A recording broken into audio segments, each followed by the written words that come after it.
meron ho tayong nakuhang katanungan patungkol po sa support na kung sino po ba ang pwedeng kumuha ng support, ang isa pong married woman, unmarried woman, at hanggang saan ang suporta na pwedeng ibigay. Ang sagot po dyan, ang mga married women ay maaari ho silang kumuha ng support ayon po ito sa family code. Maliban na lamang po kung sila po ay legally separated na meron po mismong order ang court na kung saan pinaghihiwalay na po ang kanilang mga ari-arian.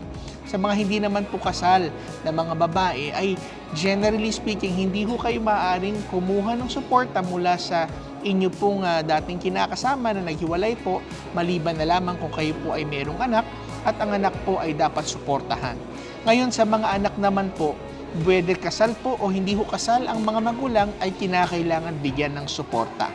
Ang suporta ay kasama dyan ang pagkain, bahay, pati ang pagpapaaral, pero ito rin ay tinitingnan sa kakayanan ng isang tao na nagbibigay ng suporta.